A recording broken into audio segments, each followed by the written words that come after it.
November 29th, 1944. 0317 hours. Pacific Ocean, 65 miles southeast of Japan. Captain Toshio Abe stands on the bridge of Shinano, the world's largest aircraft carrier, watching the moonlit sea. Then the world explodes. A tremendous roar, a huge ball of red and orange flame rolls up the starboard side, shooting into the dark sky. The deck lurches beneath his feet. Another explosion. 8 seconds later, 50 yards forward, another. The impossible is happening. A lone American submarine, one of those detested inferior boats piloted by cowardly foreigners who hide beneath the waves instead of fighting face to face like honorable warriors, is tearing his unsinkable fortress apart. 4 torpedoes, 17 minutes of attack. 72,000 tons of steel and pride dying. Everything Captain Abe believed about submarines being dishonorable and ineffective is sinking with his ship. Let's rewind and watch how we got here. November 28th, 1944. Evening, Yokosuka Naval Yard. His Imperial Japanese Majesty's ship, Shinano, slips away from the dock on her maiden voyage. She is magnificent. 750 feet long, 72,000 tons. Flight decks so vast you could land a house on it.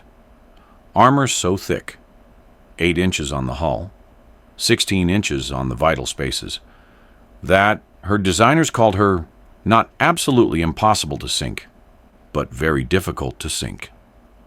The third of the Yamato-class super battleships, originally designed to be the ultimate surface combatant, bristling with 18.1-inch guns, capable of hurling a shell the weight of a small car over 25 miles. Then came Midway, June 1942. 4 Japanese carriers, Akagi, Kaga, Soryu, Hiryu, burning wrecks on the Pacific floor.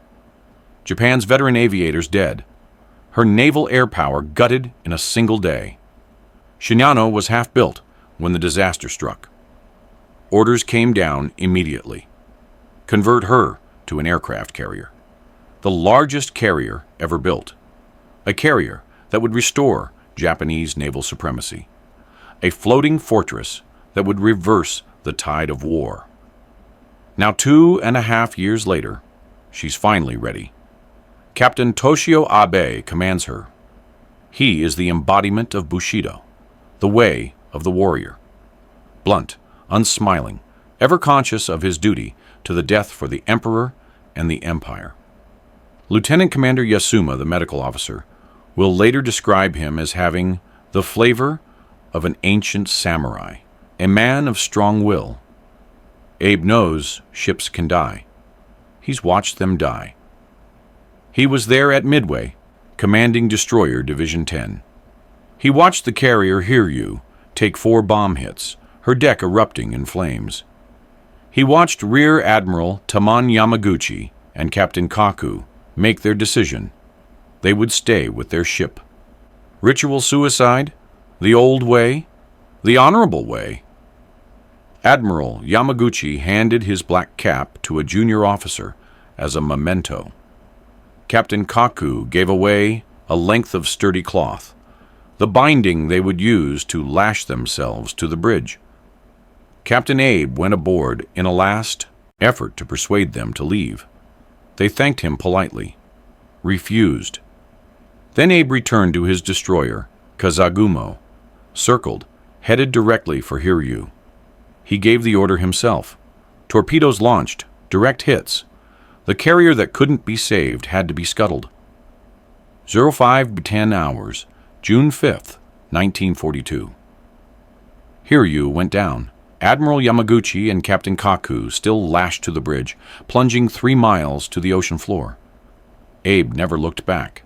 He'd followed orders, but he could still see them in his mind, braced on the bridge, facing death with dignity. This is how samurai die. This is what honor looks like. Now 2 years later, Abe commands Shinano, and he carries that lesson with him. But Shinano is different from Hiryu. Shinano is nearly unsinkable. Vice Admiral Fukuda, Japan's foremost warship designer, assured him personally, "Her designers have taken every eventuality into account. Her sister ships prove it." Yamato, attacked by a submarine on Christmas Day 1943. One torpedo hit the bow. Yamato steamed to Kure for repairs, back in service by February. Musashi, torpedoed by submarine in March 1944, survived, made it to port, repaired. True, Musashi later sank in October after at least 10 torpedo hits and 16 bomb strikes from hordes of American aircraft. But that's different. That's overwhelming force. That's honorable combat. Fleets clashing. Steel against steel. Warrior against warrior in the open sky. What Abe doesn't respect, what he actively despises, are submarines. Sneaking, hiding, attacking from below like cowards. The Americans fight this way because they lack honor. They use inferior torpedoes and rely on stealth instead of strength. In Abe's mind, submarines represent everything wrong with American naval warfare. And Abe is convinced that no lone submarine could ever finish off Shinano. Certainly not one of those American boats. He's wrong. The pre-sailing conference was heated. Captain Abe sat across from the 3 destroyer captains who would escort Shinano. Captain Shintani, commanding the destroyer division from Isokaze, Captain Terauchi aboard Yukikaze, and Captain Toshima commanding Hamakaze. These destroyer officers are samurai too. Wild-eyed samurai destroyer types, aggressive, eager for combat, trained to attack. But Abe laid down the law. No one, I repeat, no one, breaks formation to chase submarines. Your duty is to screen Shinano. Stay with the carrier. Protect the formation. If we encounter enemy submarines, we maintain course and speed. We do not rise to their lure. The destroyer captains exchanged glances. Their faces showed discomfort. Destroyers hunt submarines. That's their purpose, their pride. To stay in formation while an enemy submarine stalks them goes against every instinct. But Captain Abe's orders were explicit. The destroyer officers were put in their place. Because Abe has a theory. The Americans operate wolf packs, multiple submarines coordinated in attack. He's studied the intelligence reports. Enemy submarines sailed from Guam and Saipan earlier in November. 7 submarines, maybe more, deployed in Japanese waters. Their tactic, 1 submarine, acts as bait, drawing off the escorts. The others converge on the unprotected target. Abe won't fall for it. Shinano will zigzag constantly. Will maintain maximum speed, 20 knots, though with her overheated bearing, she's barely making 18. Will keep the escorts close. The wolf pack will find no opening. At 1800 hours on November 28th, Shinano and her 3 destroyers clear Yokosuka Harbor and head into the Pacific. Total complement, approximately 4,000 men. Destination, Kure Naval Base via the Inland Sea, where Shinano will complete her fitting out and take on her aircraft. Estimated transit time, 48 hours. The night is clear, nearly full moon. Excellent visibility. Perfect conditions. Perfect for submarines. Shortly after departure, the direction-finding network reports a contact. Enemy submarine detected the previous evening, 70 miles east of their track. An American boat operating off the entrance to Tokyo Bay. Captain Abe notes it.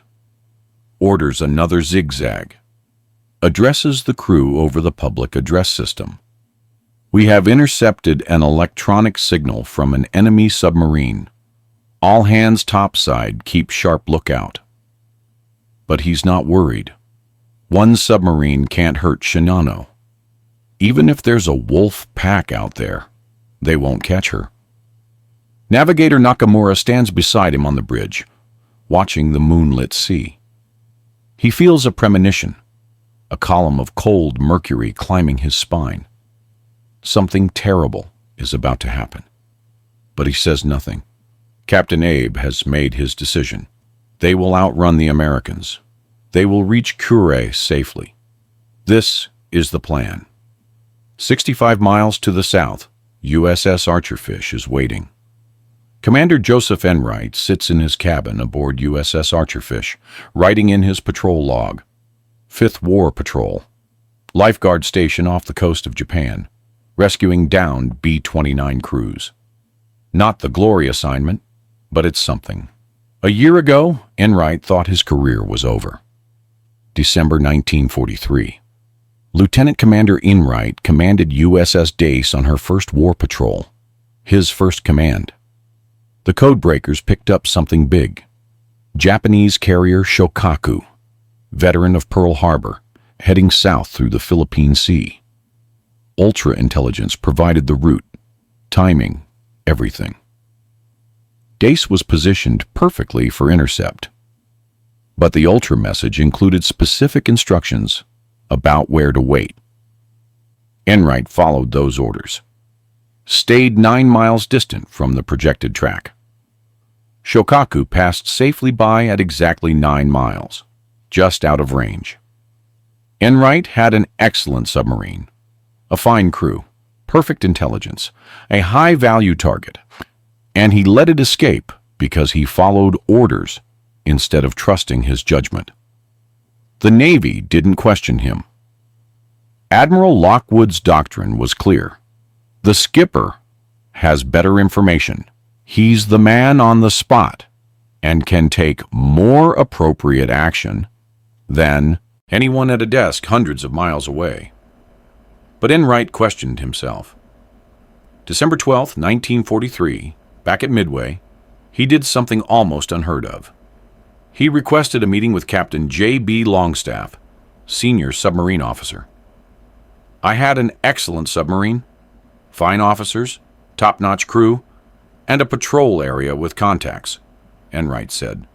I feel I was responsible for the unproductive patrol and request to be relieved by an officer who can perform more satisfactorily. The Navy took him at his word. December 28, 1943, relieved of command. January 1, 1944. Promoted to full commander, the rank came through, but assigned to submarine relief crews. Backwater duty. Then executive officer of the submarine base at Midway. Gooneeville, the submariners called it. Enright knew the truth. He was no longer on the first team. In retrospect, he should have ignored the ultra positioning and gone after Shokaku. Should have been the man on the spot. Admiral Lockwood didn't want desk-bound staff second-guessing his fighting skippers. He wanted aggressive commanders who would take calculated risks, who would trust their instincts, who would bend the rules when necessary to get results. Enright had been too much the traditionalist, too obedient, shaped by the Naval Academy, by the church, by years of following orders. He'd forgotten that good commanders think for themselves. But then came the poker game. High-stakes stud poker at Midway. Some submarine officers, playing for serious money. And through a series of coincidences, the right cards, the right moment, the right conversation, Enright got another chance. Command of USS Archerfish. His second chance. His redemption shot. This time, he won't hesitate. This time, he'll be the man on the spot. This time, he'll trust his gut. November 28th, 1944. 20:48 hours. Pacific Ocean, south of Tokyo Bay. Radar contact, bearing 045, range 22,000 yards. Enright is on the bridge in seconds. Through binoculars, he can see it. A massive silhouette against the moonlit horizon. And smaller shapes, escorts. Large target, he says quietly. Very large. Aircraft carrier, possibly. His heart hammers. This is it. The target every submarine commander dreams of. A carrier. All ahead, flank. Come right to intercept course. Archerfish surges forward. Her 4 diesel engines, 9-cylinder Fairbanks Morse models, 1,535 horsepower each, drive the propellers to maximum revolutions. On the surface, she can make about 19 knots in good conditions. Maybe 18 tonight, with a following sea. The target is doing 20 knots, zigzagging. Enright watches the range. 22,000 yards, 20,000, 19,000. They're closing, but slowly. The target zigzags left. Archerfish adjusts. Target zigzags right. Archerfish follows. This is the dance. Hunter and prey. Predator and fortress. For an hour, Enright tracks the contact, trying to get ahead, trying to find an attack position. Then, at 22:45 hours, one of the escorts peels off. Contact! Destroyer bearing 270, closing fast, Enright swears. The destroyer is coming right for them. Must have spotted Archerfish on the surface. Clear the bridge! Dive! Dive! The diving alarm sounds. Archerfish slides beneath the waves. When Enright comes back to periscope depth 20 minutes later, the carrier is gone. Disappeared into the darkness. He surfaces. Nothing on radar. The target has outrun them. Lieutenant Commander Gordon Crosby, communications officer, appears on the bridge. Skipper, should we send a contact report? Enright hesitates. Radio transmissions reveal your position. The Japanese have direction-finding networks. They'll know where Archerfish is. But Admiral Lockwood needs to know about this carrier. Other submarines might be able to intercept. And headquarters needs to confirm Archerfish received the contact. Might send the assistance. Send it, Enright orders. Crosby disappears below. The radio room comes alive. Encrypted message transmitted to Pearl Harbor on the very low-frequency submarine broadcast network. It takes longer than expected. Pearl Harbor shore station is backed up. Tells them to wait. Crosby pushes. Priority message. They finally get through. 400 hours Pearl Harbor time. Middle of the night. Admiral Lockwood is awakened, informed that one of his boats is pursuing a large Japanese carrier south of Tokyo Bay. The Admiral won't sleep the rest of the night. When Crosby returns to the bridge, Enright asks, "How'd it go?" Tricky at first, but I impressed on them we had priority. Bet they're all buzzing back there. Admiral Lockwood must have been notified immediately. Enright laughs. I think you're right. We'll have him up the rest of the night. He looks across the dark water. The carrier is completely invisible now, lost somewhere beyond the horizon. In his frustration, Enright wonders whether he'll ever see her again. But he's not giving up. Not this time. This is his chance at redemption, and he won't let it slip away. Maintain flank speed. Continue on last known course of target. Keep radar sweep active. Archerfish races through the night. Aboard Shinano, 65 miles to the north, Commander Araki rushes to Captain Abe. Sir, we've just detected another enemy radio transmission. Very close by. The strength of the signal. 10 miles, maybe 20. Very loud and clear. Encoded. Captain Abe rubs his jaw. Damn Americans. The Wolf Pack commander signaling his other boats. Reporting our position course and speed. He walks to the bridge chart, studies it. They're setting a trap. The lead submarine has alerted the others. They'll position themselves ahead of us. Wait for us to sail into the ambush. Captain Abe orders another zigzag. Course change to southwest. Then another. Then another. He will outmaneuver them.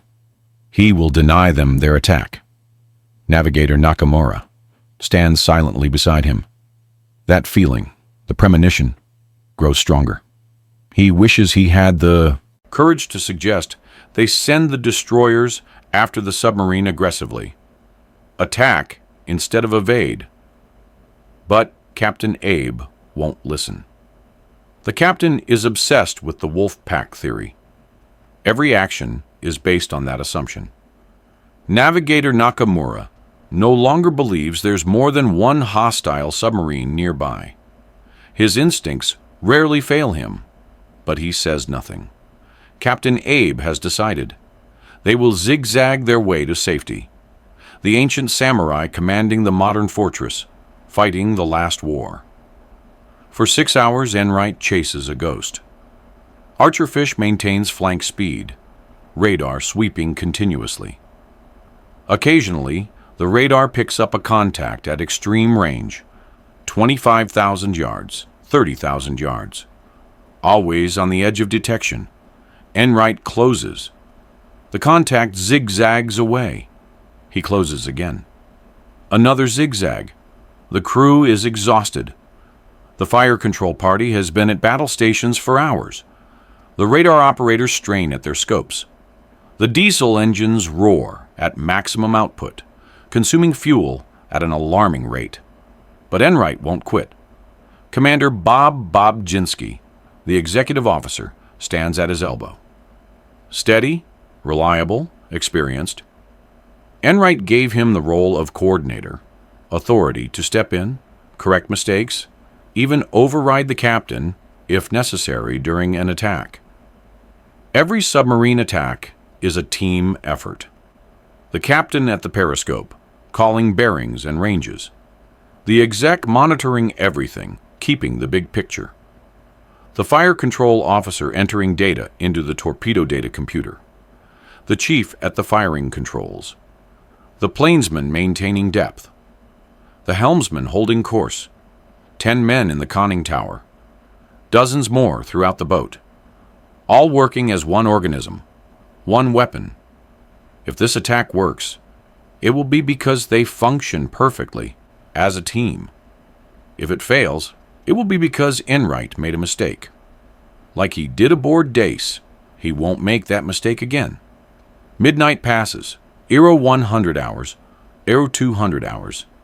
Still tracking. Still pursuing. The moon is low on the horizon now, bright and full, casting silver light across the Pacific. Then, at 02:45 hours, the target makes a critical decision. Captain Abe orders a course change to 210 degrees, southwest, heading toward Kai Suido and the entrance to the inland sea. He's committing to a base course, reducing his zigzag legs, convinced he's outrun the wolf pack. On Archerfish's radar, Enright watches the contact settle onto the new course. This is it, the opening. All ahead, flank. Come right to course 210. Archerfish surges forward, running parallel to the target, pulling ahead. Range, 18,000 yards, 17,000, 16,000. For 20 minutes, Archerfish sprints. The diesels scream. The propellers churn the Pacific into foam. 15,000 yards. 14,000, 13,000. Enright is pulling ahead, getting into position. In his mind, he can see the geometry of the attack. Archerfish ahead and to the side of the target track, then turning, in for a perpendicular shot. Classic submarine attack doctrine. Earth rigor 4 hours. Range, 12,000 yards. Close enough. Battle stations. The crew is already there. They've been at battle stations for hours. But Enright makes it official. Lieutenant John Andrews, the officer of the deck, stands ready. "Okay, John," Enright says quietly. "Let's take her down." "Lookouts below! Dive! Dive!" Andrews hits the diving alarm. Throughout Archerfish, the sound reverberates. "Ah-oh-ga! Ah-oh-ga!" The chief on watch in the control room opens the vents to the ballast tanks. Seawater rushes in with a roar. Air forced out through the topside vents whines like tornadoes. Archerfish's bow angles down. 10 degrees. Enright drops down the ladder right behind the lookouts. He remains in the conning tower while they continue to the control room below. Lieutenant Andrews comes last using a toggle to pull the bridge hatch closed as he descends. The quartermaster spins the wheel to secure it. "Hatch secured, sir." Enright calls down to Lieutenant Rom Cousins, the diving officer. "Level off at 60 feet. 1 minute from alarm to level. Perfect. Just like training." But this isn't training. The conning tower is crowded, 10 men in red-lit dimness. Enright positions himself between the two periscopes. Commander Bobzinski stands at his elbow. Lieutenant Bunting operates the torpedo data computer. Chief Carnahan mans the firing controls. Radio man Scanlon monitors the sonar. Quartermaster Bill Sykes, teenager, enthusiastic, dedicated, stands ready to raise and lower the periscope and train it to the correct bearing.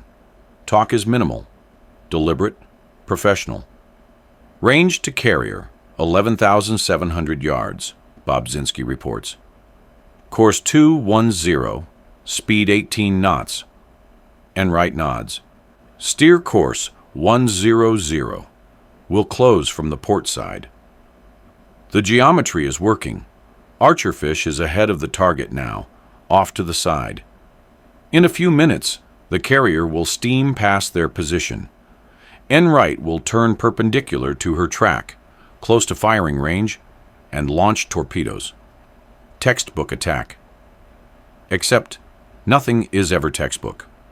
When a destroyer might see your periscope, when the target might zigzag at the wrong moment, when one mistake means depth charges and death. At 0305, Enright orders course change to due east, 090 degrees. Now Archerfish is heading directly toward the target's track. Up scope. Sykes raises the periscope. Enright presses his face to the eyepiece, catching it as it rises from the well. The crosshairs settle on the target. Massive, enormous. An aircraft carrier filling the field of view. Island superstructure stark against the sky. Bow cutting through moonlit waves. "My God!" Enright breathes. "She's huge!" He swings the periscope. One destroyer to starboard, one to port, one ahead. All three are staying with the carrier. Close escort, just like Captain Abe ordered. "Range, mark. 7,000 yards. Bearing, mark." Bearing, 330. Lieutenant Bunting confirms from the TDC. Checks. The range closes rapidly. 600 yards per minute. The carrier is approaching at nearly the speed of a horse at full gallop. Make ready all tubes. Flood the tubes. The torpedo tubes are prepared. Outer doors opened. 24 Mark 14 torpedoes aboard Archerfish. 6 ready in bow tubes, 4 in stern tubes. Each torpedo, 21 feet long, 3,000 pounds, 680 pounds of Torpex explosive, capable of 46 knots for 4,500 yards. Set depth on the torpedoes at 10 feet. Commander Bobzinski glances at Enright. "Captain, that seems pretty shallow for a target that probably draws 25 to 30 feet. "Right, Bob. But I'm going to capsize the bastard. You'll see." There's no time to explain fully. But Enright remembers a conversation from last year with Rear Admiral Freeland Dobbin at the submarine base in New London. The Admiral's advice: if you ever get a shot at an aircraft carrier, set your torpedoes shallow, hit them high on the hull. The blast will breach the hull above the waterline. Water will pour in. The carrier will list, roll, capsize. Deep torpedoes just punch holes low in the hull. Damage control can handle that. But high hits? Catastrophic. Enright is betting everything on this theory. Range, 5,000 yards, 4,000, 3,500. An escort closes the carrier, probably receiving blinker message. The destroyer passes directly ahead of Archerfish at 400 yards. Close enough to see sailors on deck. Then it's past. Clear shot to the carrier. 3 hours. Range, 2,000 yards. Then the carrier zigzags, turns left, from 210 degrees to 180 degrees. Due south. For a moment, Enright's heart sinks. The target is turning away, opening the range, ruining the setup. Then he realizes this is perfect. The Zig has presented the carrier broadside, 70-degree starboard angle. The entire length of the ship is exposed, 750 feet of target. Range, 1,400 yards, less than a mile. Point-blank range for submarine warfare. Gyro shots, Enright announces. The torpedoes will be fired with an angle built into their gyroscope. They'll exit the tubes, turn to the preset course, run straight to the target. Final setup. Mark bearing. 357. Set.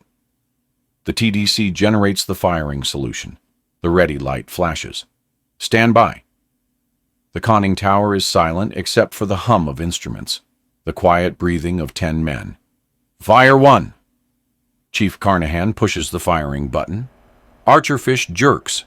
Compressed air blast, ejecting the torpedo from tube 1 at 140 pounds per square inch. The torpedo swooshes away in a cloud of bubbles, steam engine igniting, propellers spinning up to 46 knots, depth set at 10 feet, gyro angle steering it toward the carrier. Enright keeps his eye pressed to the periscope. The carrier fills the lens. He can see details now. The island superstructure, the flight deck, the massive hull. 8 seconds. Fire 2. Another jerk. Another torpedo racing toward Shinano. 8 seconds. Fire 3. 8 seconds. Fire 4. Check fire! Commander Bobzinski calls suddenly. Get a new setup. This is Bob's job, to catch mistakes, to correct course. Under previous skippers, the doctrine, after firing 3 torpedoes without hits, was to stop immediately, recalculate, verify the data before wasting more torpedoes. Bob has waited for 4 fish before calling check fire. He trusts the setup, but wants to verify before expending the last 2. Enright's instinct is to give Bob whatever he needs, complete confidence in his exec. But then Archerfish jerks again. Torpedo 5 has fired. What the? No time to figure it out now. Lieutenant Bunning frantically enters new data into the TDC. The ready light flashes. Fire 6! The 6th and final bow torpedo launches. They say one's heart leaps into one's mouth. That's exactly what Enright feels. He stares through the periscope. Time stretches. Every second lasts an hour. Then, near the stern of the carrier, a huge fireball erupts. Orange and red, roiling upward, illuminating the night. The noise reaches them through the water, a deep, resonant boom. Then Archerfish feels the shock wave. The submarine shudders. 680 pounds of Torpex detonating against steel. Got him! Enright yells. Got the son of a bitch! 8 seconds later, another explosion, 50 yards forward of the first. Yahoo! Enright can't contain himself. The spread is perfect. The torpedoes are walking forward along the carrier's hull. 3rd explosion. 4th. He swings the periscope to check the destroyers. One is charging from the carrier's starboard quarter. The one that passed overhead a minute ago is completing a tight turn. They're coming for Archerfish. But Enright risks one more look at the carrier. She's listing. Already. Visibly. The ocean must be pouring into her. She looks like she'll capsize any minute. Take her down to 400 feet. Rig for depth charge attack. As Archerfish begins her descent, the crew erupts. Everyone talking at once. Congratulations. Excitement. I counted 6 hits. So did I. That carrier's going to sink. Down goes another big one. Bill Sykes, the teenage quartermaster, jumps up and down. We hit the bastard. We hit him lots of times. He'll sink. Damn if he won't. Enright looks at the clock above the chart desk. 0322 hours. They submerged at 0305. First torpedo at 0316. 17 minutes. 17 minutes of attack. They've done it. Enright touches the rosary in his pocket. Archerfish had done it triumphantly. I was a winner, at least. We were all winners. We had achieved our moment of glory in the big war. Above them, the destroyers close in. 14 depth charges. Radio man Scanlon on the sonar hears them splash into the water. Hears the screws of the destroyers churning overhead. There's the first one, Captain. Everyone braces. A muffled blast in the distance. The shock. Wave barely moves the ship. Enright starts counting. Within 15 minutes, 14 depth charges. None of them close. They don't know where we are, Enright says. Damned if they don't know where we are. Someone murmurs, Praise the Lord. Enright doesn't recognize the voice, but echoes the sentiment silently. They're moving away, Captain, Scanlon reports. Probably back to the carrier to pick up survivors, Lieutenant Bunting guesses. But Scanlon picks up something else. Noise. Lots of noise. Covering 90 degrees on the sonar receiver. Hissing, sputtering, breaking up noises. The carrier is dying. Bulkheads imploding. Decks collapsing. The ocean tearing her apart from the inside. For 20 minutes the sounds continue, then gradually weaken, grow distant, secure from depth charge attack and silent running. Archerfish comes alive again. Ventilation fans whir. Lights brighten. Doors open between compartments. The crew celebrates. Handshakes, backslaps, Indian war whoops, rebel yells. V for victory signs. Commander Bob Jinsky makes his way forward to begin reloading the torpedo tubes. Enright calls him back briefly. Bob, what happened with Torpedo 5? They figure it out. Torpedo Man Second Class Edward Zielinski, assigned to hand-fire torpedoes if the electrical system fails, was so focused on the 8-second firing interval that he pushed the firing valve before the check fire order registered in his mind. Ski is deeply apologetic. Enright waves it off. No harm done. All 6 torpedoes hit the target. Or, so they believe at the time. Actually, 4 hit. Torpedo 5 was number 4, but 4 is enough. Above them, 17 miles to the north, Shinano is fighting for her life. November 29th, 1944. 3 Centene hours. The first torpedo strikes Shinano at frame 194, 115 feet forward of the rudder. The explosion rips into refrigerated storage areas and an empty aviation gasoline tank. The blast is tremendous, a pressure wave racing through compartments, blowing out bulkheads, killing men instantly. 8 seconds, second torpedo, forward of the first. Third torpedo, fourth, all on the starboard side, all running at 10 feet depth, shallow, just as Enright intended. Each explosion tears a massive hole in the hull, not low down where the torpedo protection system might absorb the damage. High, above the waterline, on a normal ship.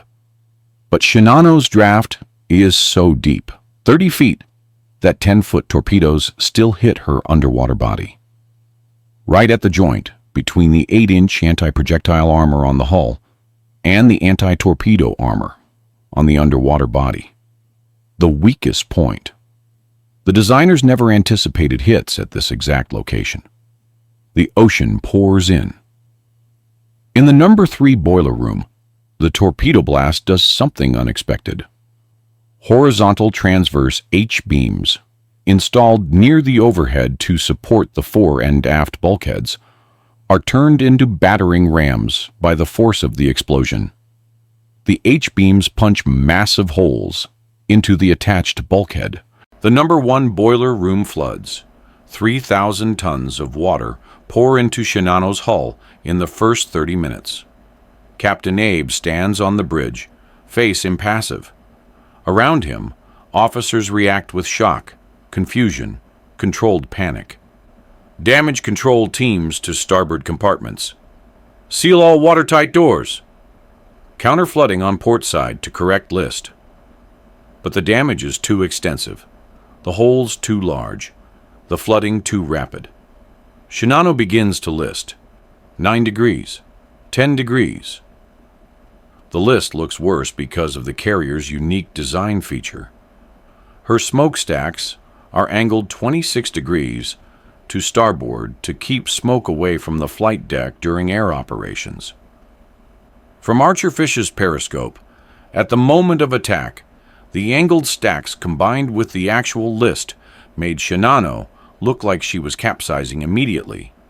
She's not yet, but she's dying. Commander Miura, Machinery Division officer, fights to keep the engines running.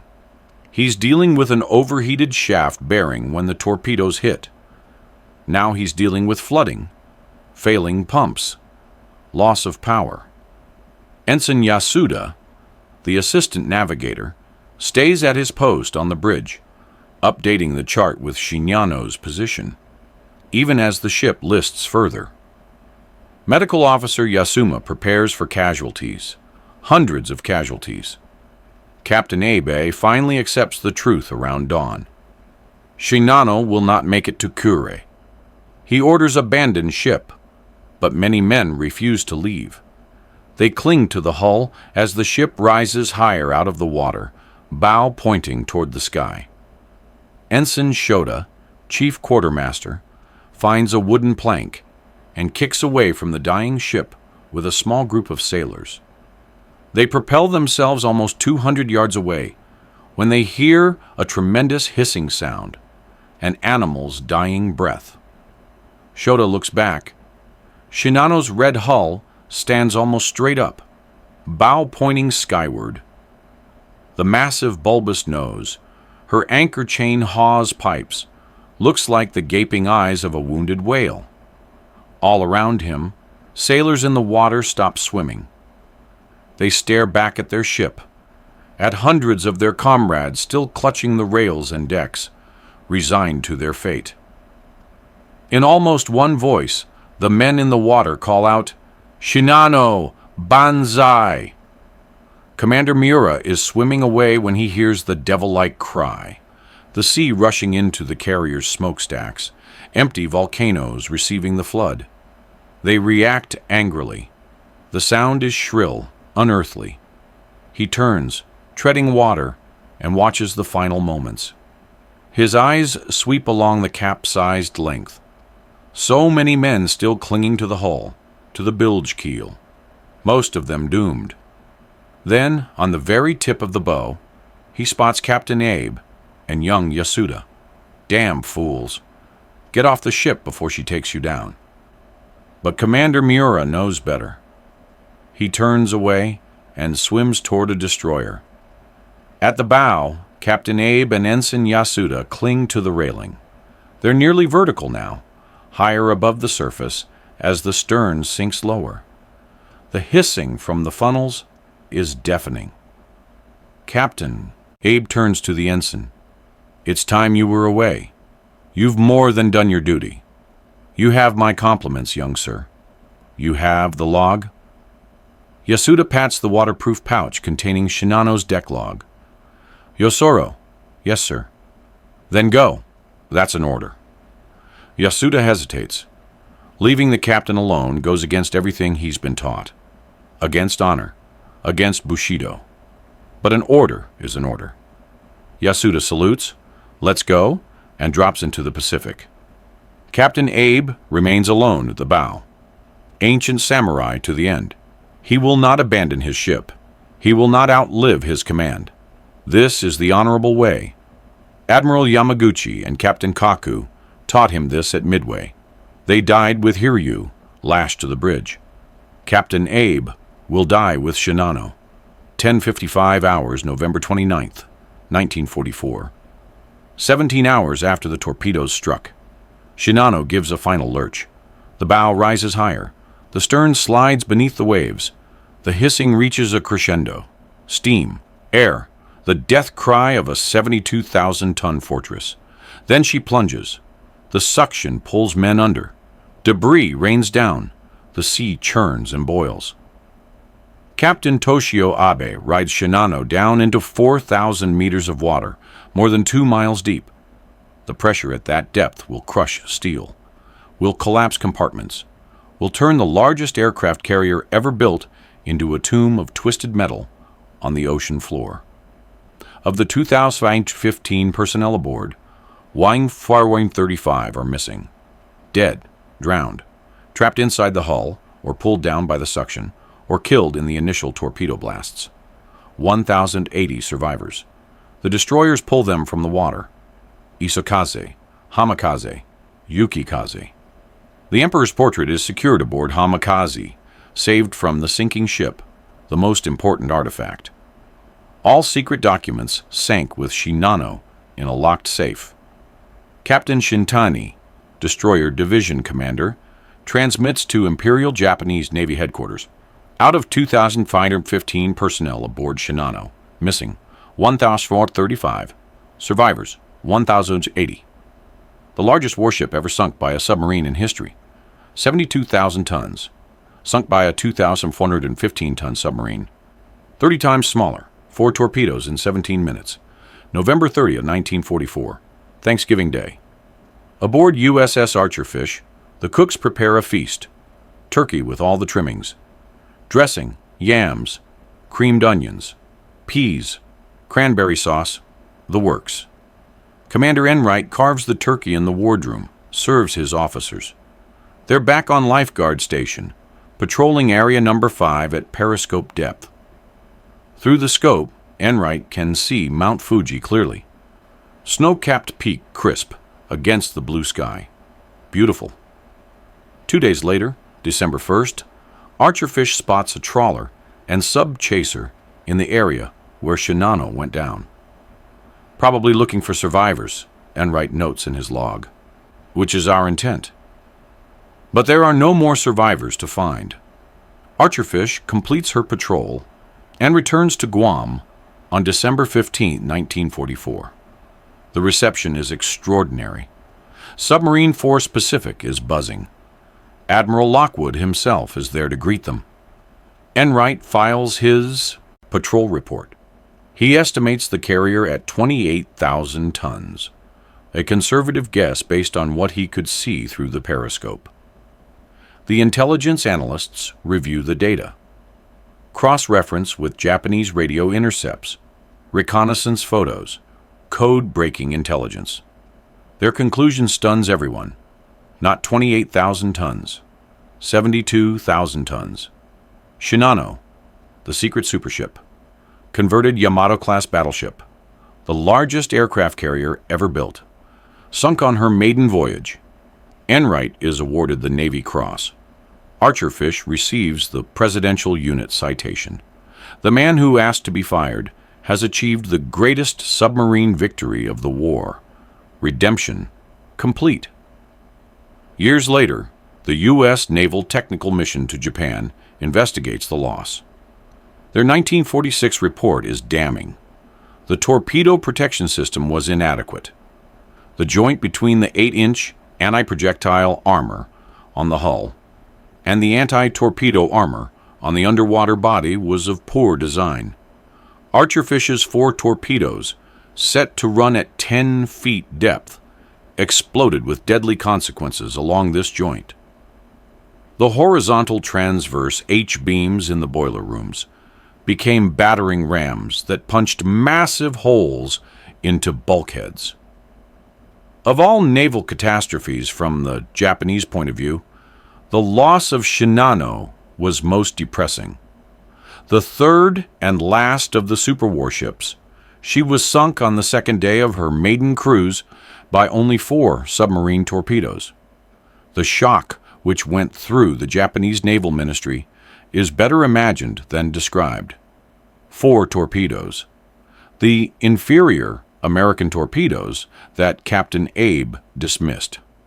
Fired by a submarine, the weapon he considered dishonorable and ineffective, from a commander who had once failed so badly he asked to be relieved. The ancient samurai, destroyed by the very thing he refused to respect. April 7th, 1945. 5 months after Shinano sinks. Yamato, Shinano's sister ship, makes her own final voyage. A suicide mission to Okinawa. Operation 10 Go. No air cover, just Yamato, the cruiser Yahagi, and 8 destroyers, sent to beach themselves and use their guns as artillery for the troops ashore. American submarines Threadfin and Hackleback spot them departing the inland sea. Report their position. But it's not submarines that kill Yamato. It's aircraft. 400 planes from 6 American carriers. Coordinated swarms, bombs and torpedoes. The carriers Yamato was designed to protect are now the weapons that destroy her. 7 torpedo hits port side, 2 starboard, 2 or 3 probables. Yamato capsizes at 14:25 hours. All but 269 of her 3,332 crew die with her. Among the destroyers sunk Isokaze and Hamakaze, 2 of Shinano's escorts. Captain Shintani dies with them. The 3 Yamato-class super battleships, Yamato, Musashi, Shinano, designed to be unsinkable, to dominate the Pacific, to restore Japanese naval supremacy, all sunk, all at the bottom of the ocean, all within 8 months. Musashi, October 24, 1944. Minimum 10 torpedo hits, 16. Bomb strikes, Sibuyan Sea. Shinano, November 29, 1944. 4 submarine torpedoes, Pacific Ocean off Japan. Yamato, April 7, 1945. 9 torpedo hits, numerous bombs. East China Sea. After the Pyramids of Egypt and the Great Wall of China were the 3 ships of Yamato. Wonders of the world yet, like the lofty pyramids and the long wall. Great follies indeed. Anonymous Japanese officer, he who lived by the samurai sword, died by the air bomb and the submarine torpedo. Theodore Roscoe, U.S. submarine operations in World War II, and USS Archerfish. She receives the Presidential Unit Citation for her 5th War Patrol, serves through the rest of the war, survives. But her story doesn't end with scrapping. May 4, 1968. 23 years after the war, Archerfish is being used as a target for submarine torpedo practice off the coast of California. The submarine USS Snook is conducting training exercises. Snook fires. The torpedo runs true. Direct hit. Archerfish, the submarine that sank the largest warship ever destroyed by a sub, is herself torpedoed and sunk. Her end seemed somehow more fitting than the scrap heap to which so many of her World War II sister submarines had been consigned. She joins Shinano on the Pacific floor, hunter and hunted, together forever. 2 miles down, in the darkness, where pressure crushes steel and nothing moves except the slow, cold currents. Captain Toshio Abe rests with his ship, still lashed to the bow in spirit, if not in body. Ancient samurai to the end. Honorable, brave, dutiful, and wrong. Wrong about submarines being dishonorable. Wrong about American torpedoes being inferior. Wrong about Shinano being unsinkable. Wrong about the wolf pack that never existed. It was one submarine, one American boat, one commander who had failed before and refused to fail again. 17 minutes. 4 torpedoes. That's all it took to sink 72,000 tons of pride, engineering, and Bushido warrior tradition. The ancient samurai learned, too late, that modern war doesn't care about honor. It only cares about effectiveness. And on the night of November 28, 1944, effectiveness came from beneath the waves, from a weapon Captain Abe despised, piloted by men he considered cowards, the submarine USS Archerfish, and Commander Joseph Enright, the man on the spot who finally trusted his instincts and made history. The graveyard claimed them both in the end. But for 17 minutes, on a moonlit Pacific night, Archerfish owned the sky above and the sea below, and proved that sometimes the smallest hunter can bring down the largest prey.